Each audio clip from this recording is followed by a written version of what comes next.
Party प्रवक्ता व पूर्व केंद्रीय मंत्री शाहनवाज हुसैन ने प्रेस कॉन्फ्रेंस किया। इस मौके पर शाहनवाज हुसैन ने कहा कि मैं चुनाव को लेकर कई जिलों का दौरा किया हूं। गांव देहात में संकट की घड़ी में प्रधानमंत्री ने काम किए, गरीबों का भरोसा पीएम मोदी और एनडीए सरकार पर बढ़ा है। पहुंचा पटना और सुबह से इस सिलसिले में मेरी बात जो अखबार मैंने पढ़ा है उसमें जो आप बयान बता रहे हैं वो बयान नहीं था और टीवी में देख नहीं पाया हूं, इसलिए मैं पता करके आपको अलग से बता दूंगा। सर एक सवाल है, तेजस्वी पूछ रहे हैं कि पीएम से भर्ती की है 15 साल में। मैं कह सकता हूं कि एम्स दो एम्स हो गए, एक तो यहाँ है और बहुत काम आया बिहार वासियों के वो एम्स। अब दरभंगा में भी IITM, IIT, IIM, केंद्रीय कृषि विद्यालय, चाणक्य लॉ यूनिवर्सिटी, नालंदा विश्वविद्यालय, हर जिले में पॉलिटेक्निक, नर्सिंग कॉलेज। लेकिन अगर उसकी तुलना करेंगे, लेकिन राजद तुलना करने को तैयार नहीं, वो तस्वीर भी हटा देना चाहता है। अगर तेजस्वी यादव जी का बस चले तो लालू जी की तस्वीर नहीं, वो लालटेन भी हटा दे। मैं एक टीवी चैनल पर डिबेट कर रहा था तो मैंने कहा कि हम लोग बोरा बिछा के लालटेन की रोशनी में पढ़ें। इसका मतलब ये नहीं था कि उस वक्त लालू जी का हुकूमत था, लेकिन लालटेन में पढ़ना पड़ता था। आज के बच्चों को कहीं लालटेन में पढ़ने की जरूरत नहीं है, बिजली गांव गांव तक है, सड़क की पहुंच है। बिहार में जितना काम हुआ है, हम इधर उधर मुद्दों पर न भटकेंगे न भटकाने देंगे। हम विकास के मुद्दे पर चुनाव के मैदान में जाएंगे और क्योंकि हमारे पास एक विकास पुरुष है, हमारे पास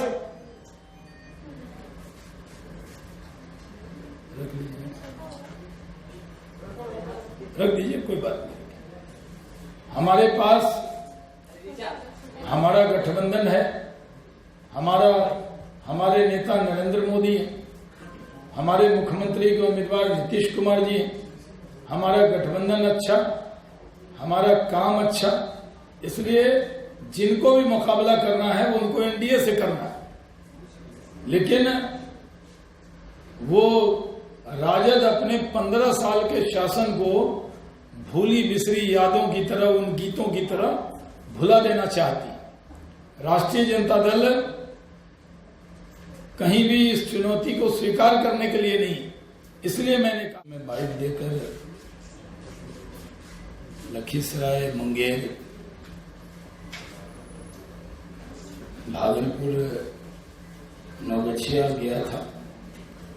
इन चंद दिनों में मैंने सीतामढ़ी, मुजफ्फरपुर, दरभंगा का इलाके का दौरा किया है और साथ में मैंने जैसा कहा लखीसराय, सूर्यगढ़ा, मुंगेर, भागलपुर, नौगछिया और फिर अररिया, पूर्णिया, किशनगंज के दौरे से कल रात ही लौटा। चुनाव का बीच में ऐलान हो गया है और स्थिति बहुत स्पष्ट है कि जो भरोसे का दूसरा नाम है एनडीए और नीतीश कुमार जी, उस पर पूरा भरोसा है। प्रधानमंत्री नरेंद्र मोदी जी का आशीर्वाद है, जनता का बहुत आत्मविश्वास है।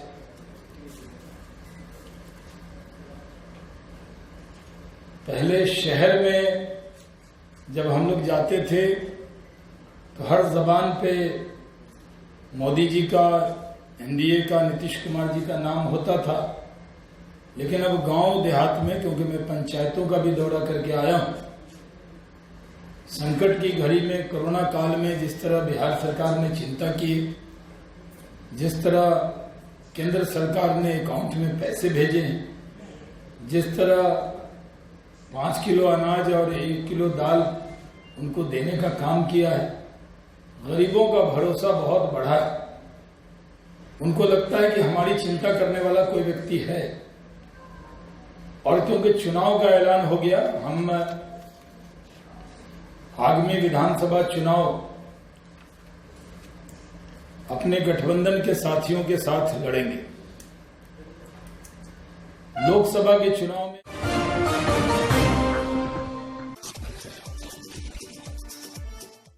बीजेपी प्रदेश कार्यालय में किसान के वर्चुअल रैली के माध्यम से केंद्रीय कृषि मंत्री नरेंद्र सिंह तोमर ने संबोधित किया।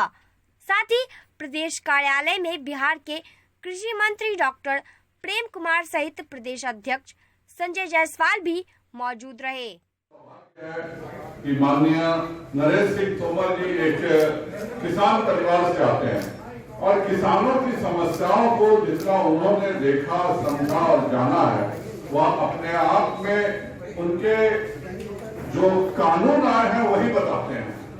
आज तक किसानों की स्थिति मंडी जहां भी है वहां बंधुआ मजदूर से बेहतर नहीं थी और उनको अगर कोई दूसरे प्रदेश में ज्यादा कीमत भी मिल रही हो तो भी वह चाह करके अगर वहां जाते हैं तो टैक्स देना पड़ता था, विभिन्न प्रकार के प्रताड़ना सहनी पड़ती थी और अपने ही देश का किसान अपने ही देश के विभिन्न इलाकों में अपने पसंद के व्यक्ति से अपना उत्पादन बेचने में सक्षम नहीं हो पाता था।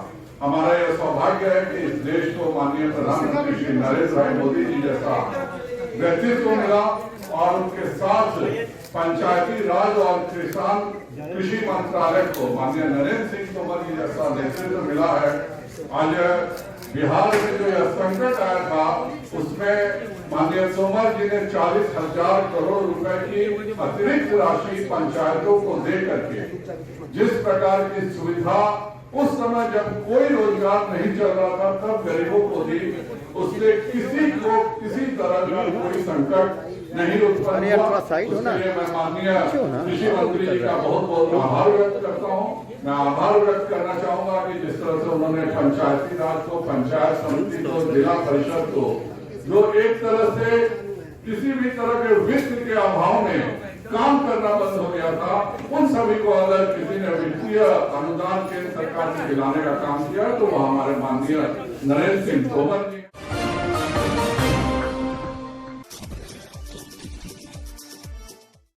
सर्जिकल स्ट्राइक पर बने गाने 56 इंच का सीना का राजधानी में लॉन्चिंग हुआ।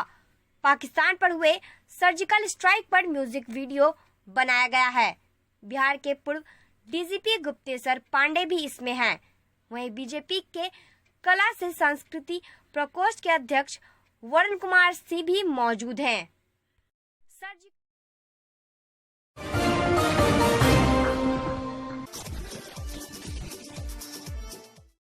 हाथरस की मनीषा वाल्मीकि के साथ हुए सामूहिक बलात्कार, उनकी जीभ काटने, पैर, हाथ और रीढ़ की हड्डी तोड़ दिए जाने के फलस्वरूप आज दिल्ली के सफदरजंग अस्पताल में उनकी मौत हो गई, जिसके विरोध में आज कारगिल चौक पर भीम आर्मी द्वारा कैंडल मार्च किया गया और दोषियों के खिलाफ सख्त कार्रवाई की मांग की गई। महिला प्रकोष्ठ पिछले पक्ष में एक हृदय विदारक घटना घटी।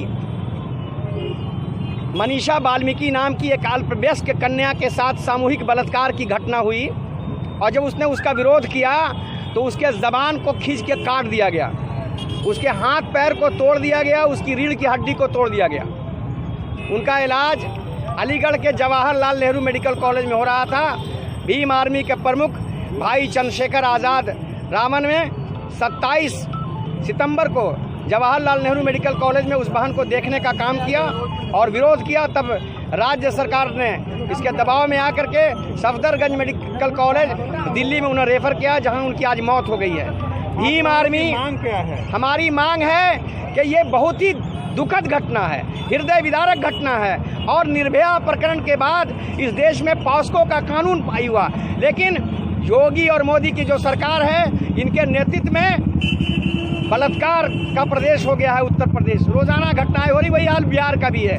तो हम लोग ये कह रहे हैं कि स्पेशल कोर्ट बने, सुप्रीम कोर्ट और माननीय उच्च न्यायालय से हम आग्रह करते हैं कि आप जो है 3 दिनों के अंदर जो दोषी लोग हैं उनको फांसी की सजा सुनाएं। जो पॉस्को एक्ट में जो प्रावधान है उस प्रावधान के अनुसार ऐसे मामलों में फांसी का प्रावधान है। सिर्फ इसका त्वरित सुनवाई हो, उसको कम समय में इसका निर्णय लिया जाए।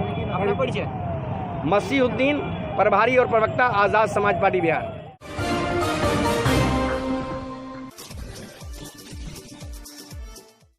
पप्पू यादव ने बिहार सरकार पर चुनाव आयोग से बहुत सारी बातें छिपाने का आरोप लगाया।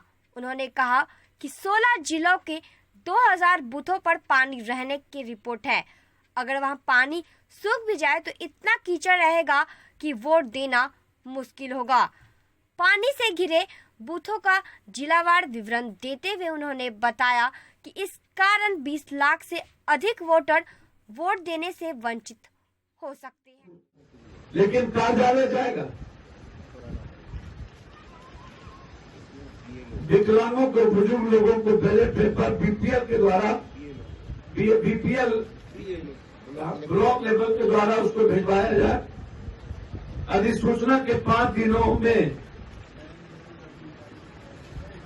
आवेदन लेकर दोबारा जाएगी, नहीं मिले तो आवेदन रद्द चुनाव आयोग का निर्णय हो।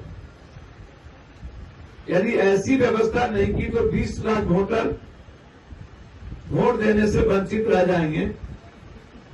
1,30,000 1,30,35,043 80 वर्ष से अधिक उम्र की संख्या है और 68,32,066 दिव्यांग है। ये दोनों वोट देने से वंचित रह जाएंगे। अब ये नीतीश सरकार ने बड़ी हड़बड़ी में ये राष्ट्रपति शासन न लगे,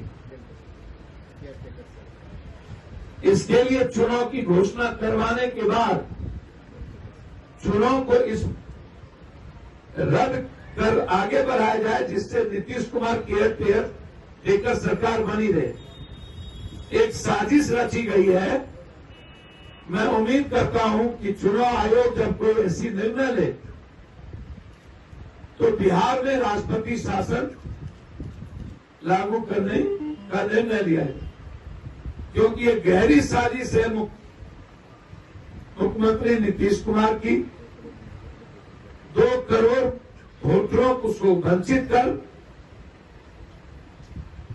पिछले दरवाजे से सत्ता में आने की।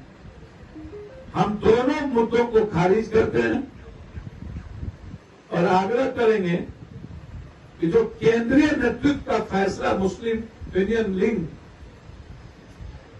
का जो हुआ, उसमें हमारे अध्यक्ष ने जो आज पीडीए को समर्थन दिया है, 1 मिनट को जरूर बोले कि बिहार के हित में आज हम लोग मजबूत कड़ी के रूप में कदम मिलाकर चलेंगे।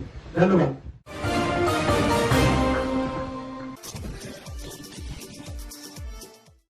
मुख्य चुनाव आयुक्त अपनी टीम के साथ आज हवाई जहाज से पटना पहुंचे।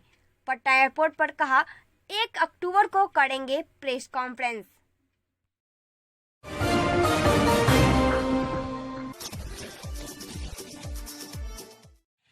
राजधानी पटना में चोरों का आतंक लगातार जारी है। आए दिन चोरी की घटना से पुलिस की रात्रि पेट्रोलिंग का सवालिया निशान खड़ा होती है। ताजा मामला पटना सिटी के चौक थाना क्षेत्र के हाजीगंज इलाके का है, जहां पर मोटर रिपेयरिंग के दुकान का दीवार तोड़कर मोटरसाइकिल का इंजन और नगद समेत लाखों की चोरी कर चलते बने। सूचना मिलते ही मौके पर पहुंची पुलिस छानबीन में जुट गई है। राजधानी घटना हुआ आपका? कल रात में हम यहाँ से 8:30 बजे गए दुकान बढ़ाकर, और आज सुबह में जब हम 9:30 बजे आए तो देखें कि उधर से दीवार टूटा हुआ है।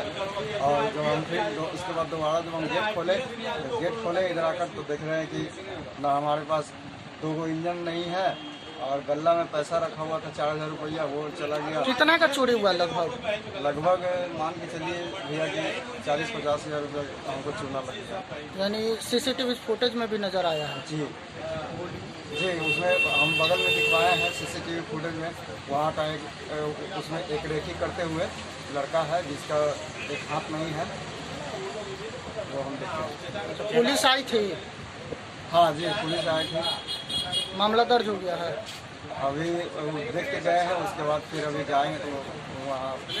क्या नाम हुआ आपका? मेरा नाम प्रकाश कुमार। कहाँ पर हुआ है चोरी? हाजीगंज।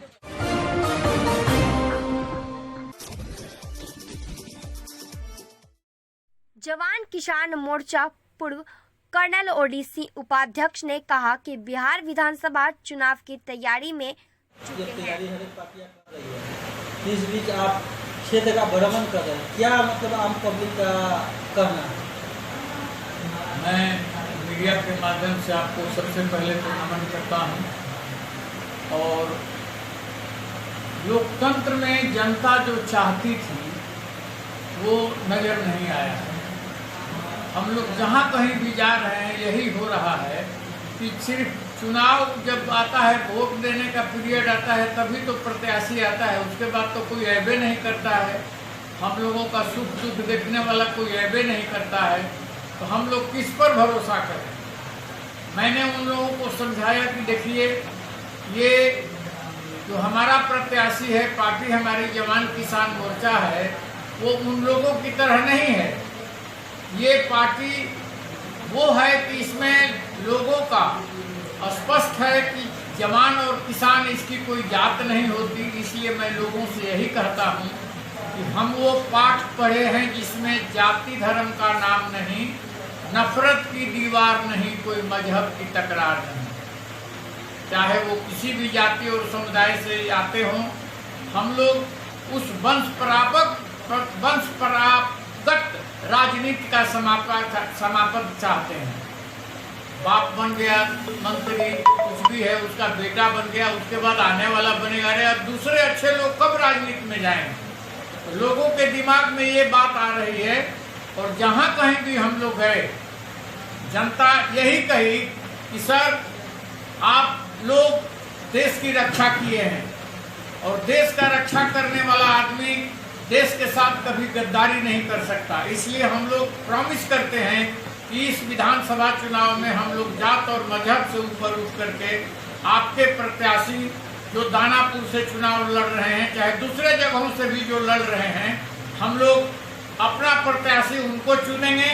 और तब हमको भरोसा होगा कि हाँ, इसमें कोई दो मत नहीं है कि हमारी जो मूलभूत सुविधाएं हैं, जनता की जो मूलभूत सुविधा है, उसके लिए जवान किसान मोर्चा का हर प्रत्याशी दिल खोलकर, जी जान से लगकर विधानसभा जब चलेगा तभी तक वो विधानसभा में नजर आएगा। उसके बाद इनको टास्क दिया गया है कि आप अपने क्षेत्र में हर रोज का प्रोग्राम बनाएंगे, लोगों से संपर्क करके उनकी समस्याओं को जानेंगे, ताकि अगले बार हमको ये सुनने में न मिले कि हाँ सर, जो चुनाव जीत कर जाते हैं तो आते नहीं। लोगों को इन बातों पर भरोसा है और मुझे उम्मीद है कि हर जगह से लोग हम लोगों के इस बात को एक्सेप्ट कर रहे हैं। और मुझे पूरा विश्वास है कि 243 सीट पर हम प्रयास करेंगे प्रत्याशी उतारने का।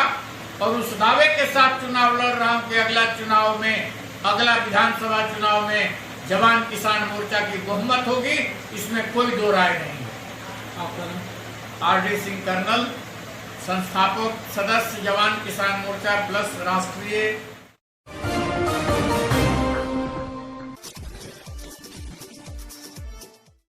दानापुर विधानसभा में चुनाव क्षेत्र में कहीं भी कोई विकास का कार्य नहीं हुआ है। जैसे देखा जाए, पानी निकासी, सड़क निर्माण, नल जल की योजनाएं देखने को कोई नहीं मिला। बहुत बड़ी समस्या जितना भी कहा जाए कम है। हमको आज 29 दिन हो गया घूमते हुए, कोई भी ऐसा दिन नहीं है वो ठेवना भर पानी में हिल करके हमको घूमना रुका। जब भी घूमे हैं ठेवना भर पानी पे घूम करके हम घर में लौटते हैं। एक तरफ सरकार करती है, यहाँ के विधायिका भी कहती कि हमने यहाँ पर जो है बहुत विकास की गंगा बहाई है, उनके कहाँ तक सच्चाई है? विकास की गंगा बहाई है, उनके सच्चाई में तो इतना ही सच है, उनके डर से गंगा मैया भाग गई, 3 किलोमीटर दूर चले गए गंदगी का। उनमें इतना गंदगी है और उनके माध्यम से गंदगी इतना फैलाया गया। अगर दानापुर से अगर आप चुनाव चुनते हैं तो पहली प्राथमिकता क्या होगी? मेरी सबसे पहले प्राथमिकता जो है दियारा क्षेत्र के लिए बिजनेसमैन के नाम से लोग जाने जाए, उसके लिए करना होगा कि पक्का पुल उपरवाड़ क्षेत्र में जल जमाव से मुक्ति देना और जो बिजनेसमैन जो बना के रखे हुए शिक्षा माफिया लोग, स्वास्थ्य से संबंधित लोग, इससे मुक्ति दिलाना। अपना नाम बता दीजिए। सभी लोग जानते हैं।